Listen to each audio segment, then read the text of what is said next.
We'll now have 5-minute rounds of questions and see where the discussion takes us.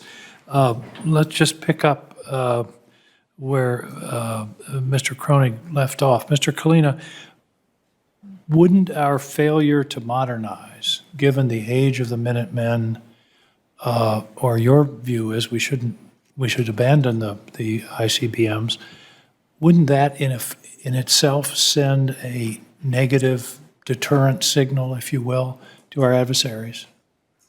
Senator, thank you for the question. Turn your mic on, please. Thank you very much.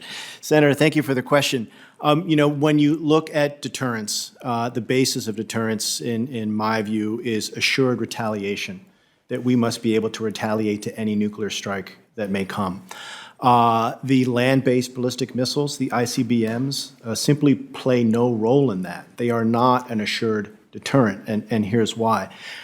If there were notice of an incoming attack, but that attack has not yet landed, that launch could turn out to be a false alarm.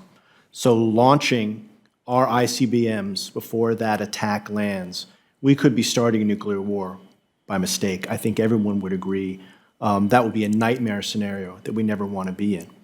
So we can't launch those ICBMs first.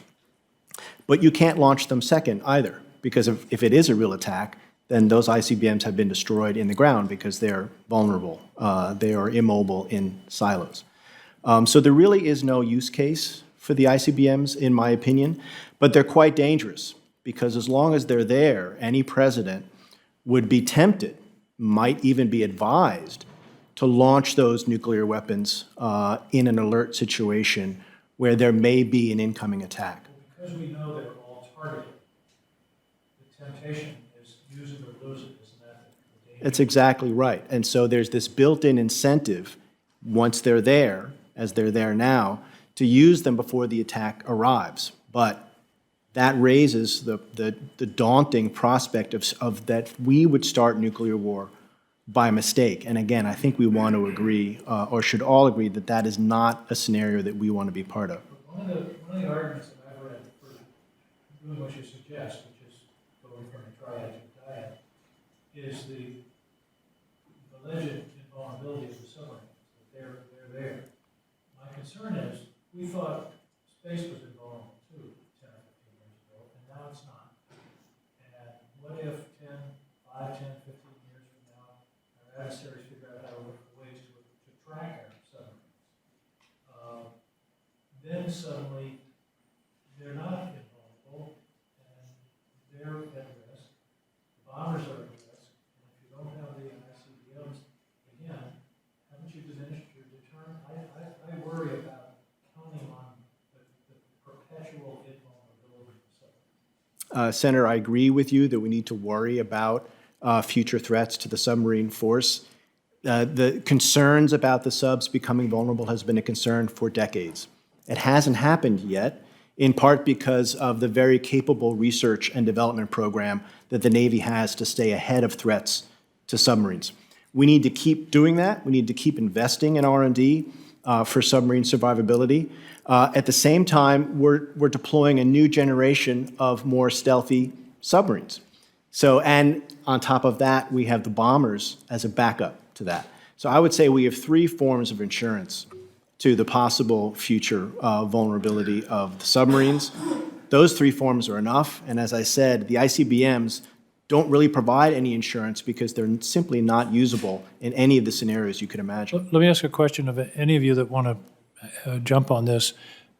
Why is China reluctant to the point of refusal to enter into any kind of nuclear talks? Apparently they were invited. They didn't even want to observe the New START discussions with Russia. Mr. Kronig, any ideas on that? Yes, I'd be happy to answer that.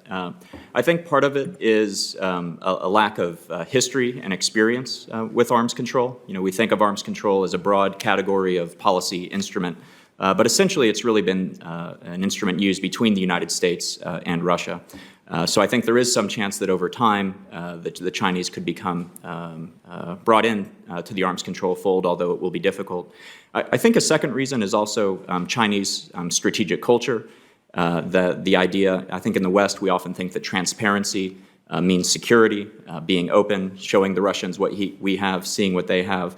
I think for the Chinese, they see things very differently, that secrecy equals security, hiding capabilities. I'm told that when some Chinese heard about the way we do New START inspections, they were shocked at this, that we allow Russians to come look at our capabilities and vice versa.